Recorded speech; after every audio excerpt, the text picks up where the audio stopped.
أعوذ بالله من الشيطان الرجيم بسم الله الرحمن الرحيم الحمد لله الصلاة والسلام على رسول الله وعلى آله وأصحابه ثم أما بعد السلام عليكم ورحمة الله وبركاته برادران و خواهران و بینندگان و شنوندگان محترم، الحمدلله که ما و شما از کتاب بناء الاطفال مختصر بناء الافعال، از این کتاب صرفی ما و شما 12 باب را گرفتیم و حالا باشد باب 13 را خواهیم گرفت از 22 باب صرفی. خب میبینیم که صاحب کتاب چی میگوید؟ صاحب کتاب در صفحه 10، هر کسی که این کتاب را دارد در صفحه 10 میگوید که الباب الثالث عشر، یعنی که باب 13، الباب الثالث عشر، باب 13 از 22 باب صرفی. لیکن این باب 13 این هفتمین باب ثلاثی مزید می باشد. باب هفتم از بابهای ثلاثی مزید.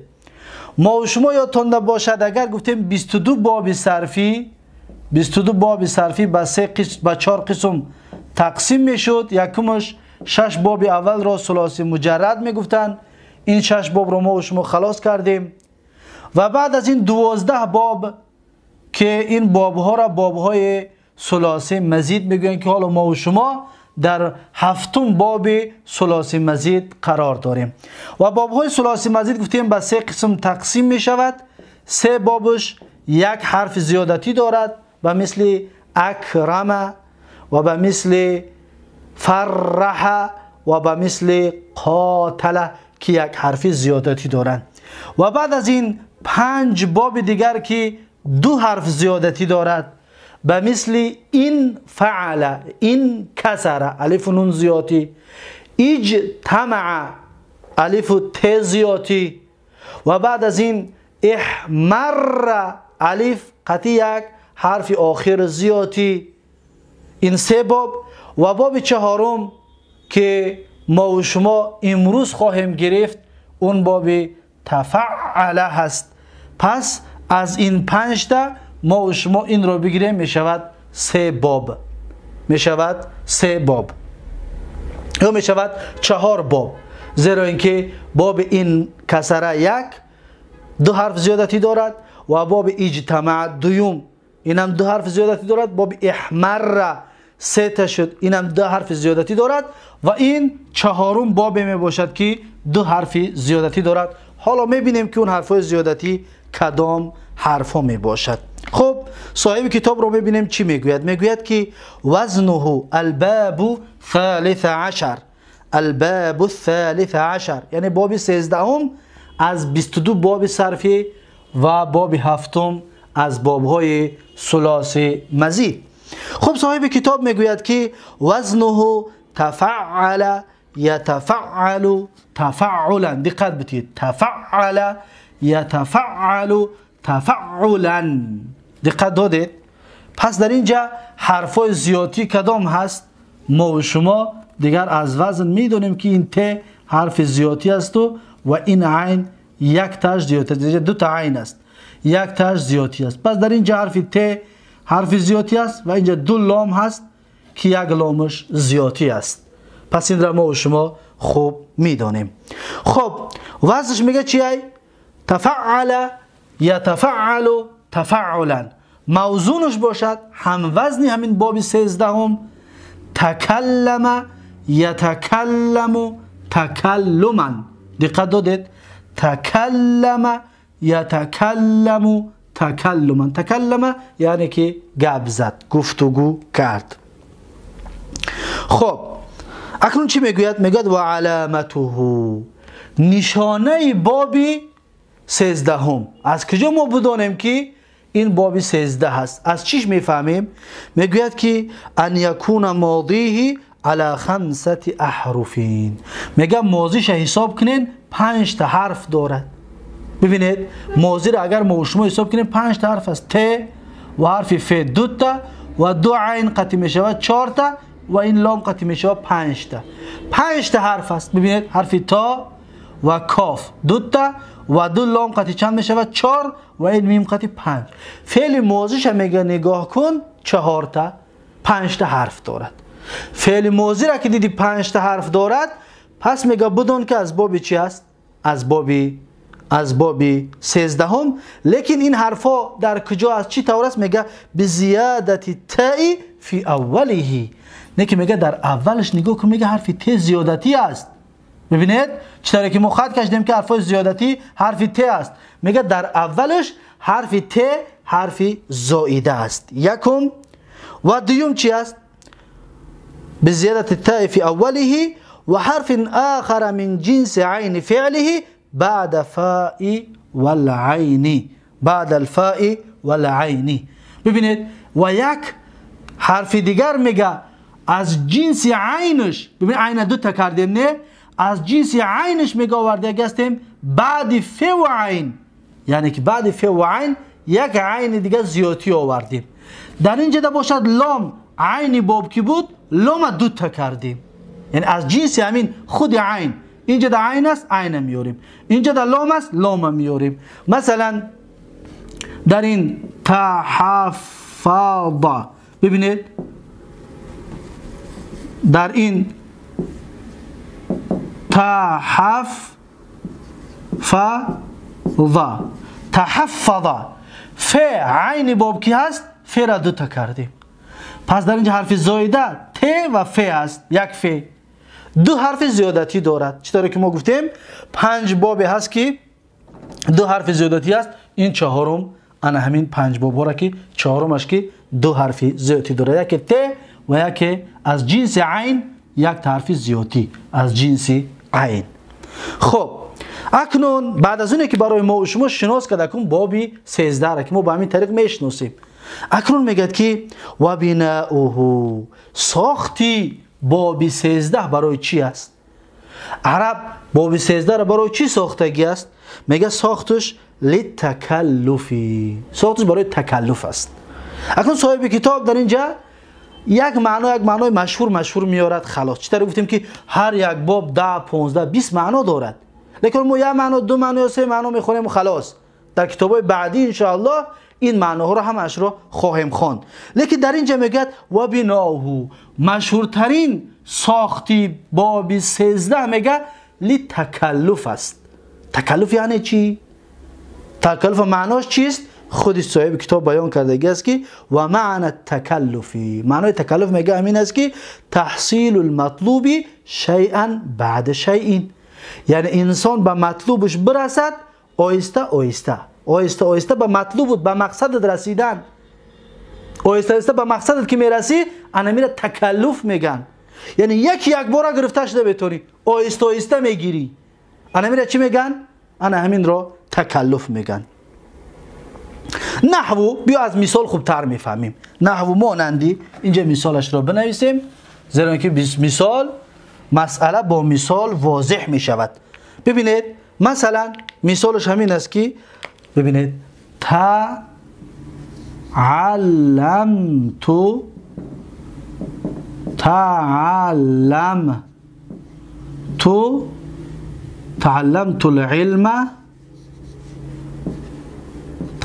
العلم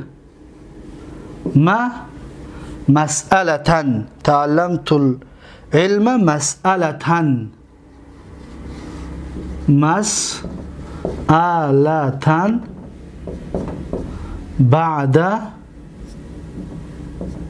بعد مسألة.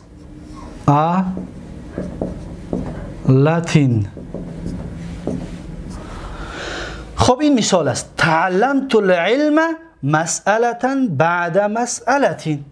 ما گفتیم که تعلمت از باب چی ای؟ از باب 13. از باب 13 ما گفتیم ساخت بنای 13 برای تکلف است. یعنی که تحصیل المطلوب شیئا بعد شیء. یعنی به مقصدت آهسته رسیدن. بیاید اکنون همین جا که تکلف به مقصد رسیدن آهسته را ببینیم که آیا موافق میه یا نه. ببینید تعلمت العلم یاد گرفتم علم را. آموختم علم را مسئلتاً بعد مسئله بعد مسئله. پس ببینید ما گفتیم که این برای آهسته آهسته به مقصد رسیدن است. یک انسان میخواهد که عالم شود، بداند. آیا همین کتاب رو بگیرد یک بار اسد کرده میتواند؟ نه. وقت در کار است که یک صفحه میخونی، دو صفحه میخونی، از یاد میکنی، حفظ میکنی، آهسته آهسته با مرور زمان تو این کتاب حفظ میکنی که علم میگیری. تو علم آهسته آهسته میگیری. خب اکنون معلوم شد که اینجا تکلف بوده است، یعنی به مقصدت میرسی لیکن آهسته آهسته. مثلا در اینجا قلم ماندگی است، من قلم گرفتم میام قلم میگیرم، خلاص قلم گرفتم بر رفتم. اینجا تکلف نیست، یعنی که تحصیل المطلوب شیء هم بعد شیء این نیست. به مقصدم با مرور زمان نرسیدم، اومدم گرفتم و بر رفتم. لیکن آیا من علم رو یک بار گرفتم میتونم؟ نه. برای علم وقت در کار است، تکلف، یعنی که وقت رو در بر میگیرد که من به علم برسم. آهسته آهسته من بعد به علم میرسم. ببین تحفظ مثلا الدرس، ببینید تحفظ الدرس، اینجا درس رو بنویسیم درس. خب تحفظ الدرس حفظ کرد درس رو. آیا هم یک بار بخونه حفظ کرد همین طور است؟ نه. وقت میگیره، 5 بار میخونی، 10 بار میخونی، 20 بار میخونی تا اینکه درس را حفظ کرده بتونی. پس تحفظ همچنین برای تکلف بوده است که حفظ در انسان آهسته آهسته میرسد. یک باره نمیتونی تو حفظش کنی، آهسته آهسته انسان بعد حفظش میکرده است. دیدید؟ پس ساخت باب 13 برای چی بوده است؟ برای تکلف. تکلف یعنی چی؟ یعنی آهسته آهسته به مقصدت رسیدن.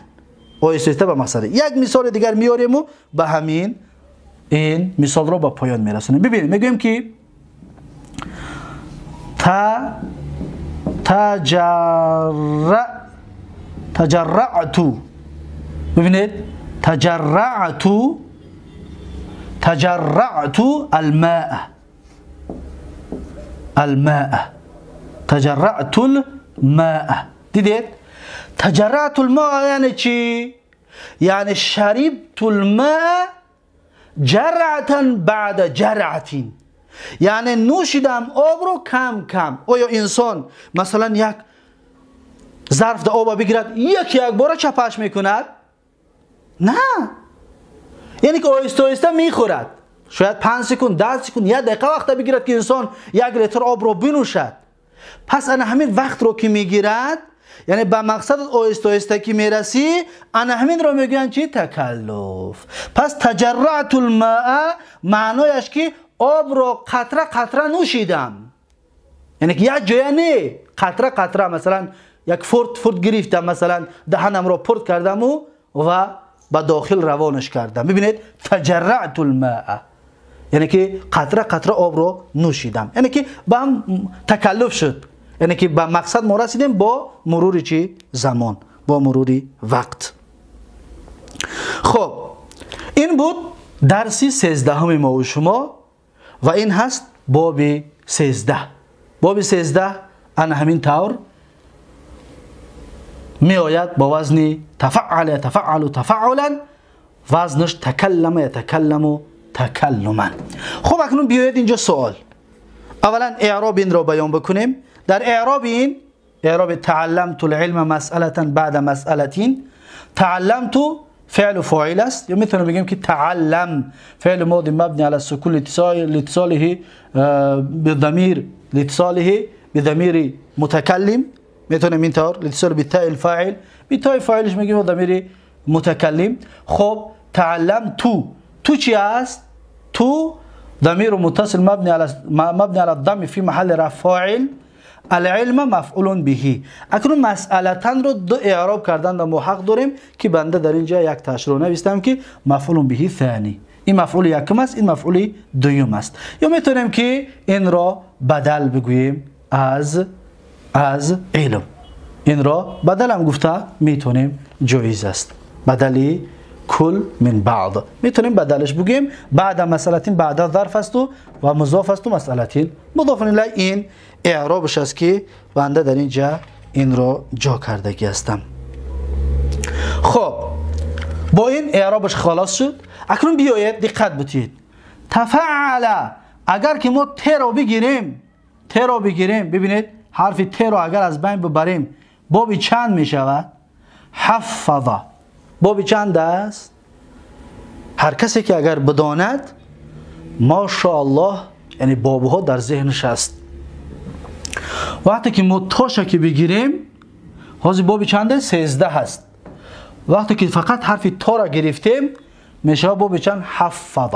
حفظ بابی چند است؟ فرح یفرح تفریح. بابی چند بود است؟ بابی 8.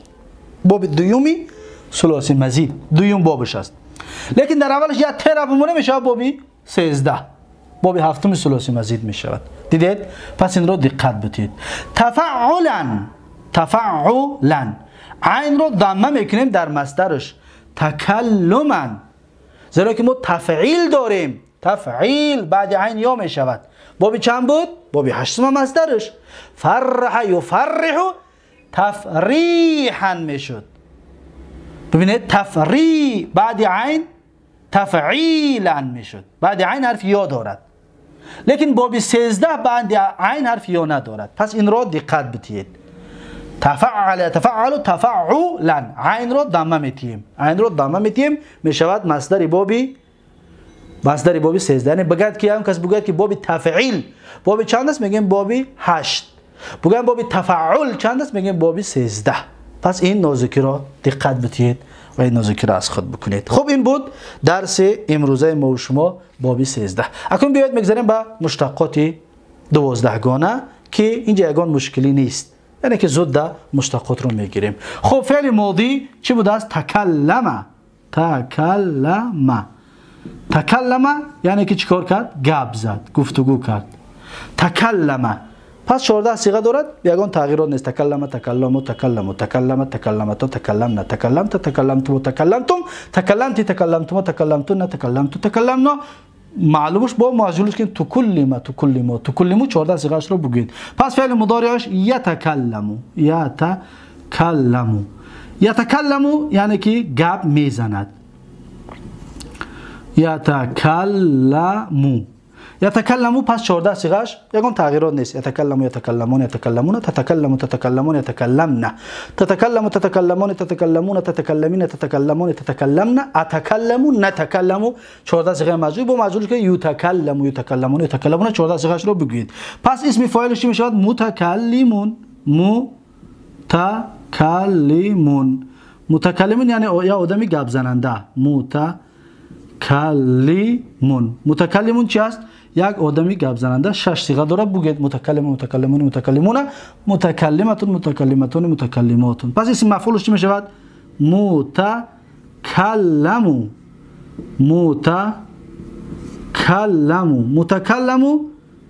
متکلمون یعنی یک چیزی گپ زده شده. اسم مفعول. پس 6 صیغه دارد. همچنین صیغه‌اش شما خودتون بگویید. پس فعل جهدش چی میشود؟ لم یتکلم.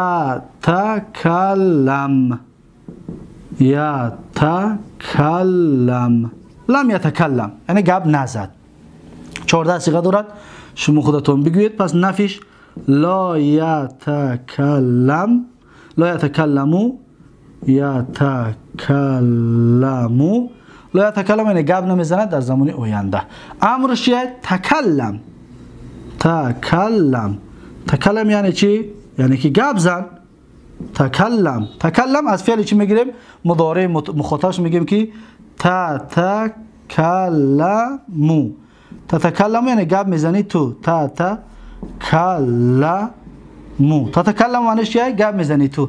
پس از همین ما اسم فعل امر رو میگیریم. فعل امر رو چخیل میگیریم؟ آخرش نگاه میکنیم حرف سیه ساکینش میکنیم. ببینید ساکین چی میشه؟ تتکلم. ت یکمش حرف مضارعت است، میگیریم. حرف مضارعت رو میگیریم میشه تکلم فعل امر. این ت است. ت اصل است. یعنی یک گرفتن نمیتونیم زیرا که این اصل باب است، اصل کلمه است. پس تکلم فعل چی بوده است؟ فعل امر. یعنی گپ زن تو. بعد از این نهی است. نهی چی است؟ لا تتکلم. لا تتکلم یعنی چی؟ گپ نزن. لا تتکلم یعنی گپ نزن. اسم زمان و مکانش همون چی است؟ اسم مفعول، اسم مشترک است. پس در اینجا 4 معنا خاطر میاد. بس اسم مفعول یعنی متکلمون اسم مفعول است، اسم زمانه، اسم مکانه، مصدر میمی. رنگ باب گذشته اسم فاعل نیست، اسم فاعلش متکلمونه. فقط در باب 12 اسم 5 چیز یک جا می آمد، چطوری که درس گذشته بیانش کردیم. پس اسم آلت از این باب نمی آید و اسم تفضیل از باب 13 همچنین نمی آید. پس این هست درس امروزه ما و شما و باب 13 و این را از خود کنید که این باب 7 از باب های ثلاثی مزید می باشد و امیدوار هستم که از این درس ها فایده به دست آورده باشید. پس در اینجا درس امروزه رو با پایان می رسانم و تا درس آینده یک و یک شما رو به الله تبارک و تعالی می سپارم. هر کجایی که باشید سلامت و موفق باشید و الله یار و مددگارتان. بارک الله فیکم و جزاکم الله خیرا و السلام علیکم و رحمت الله و برکاته.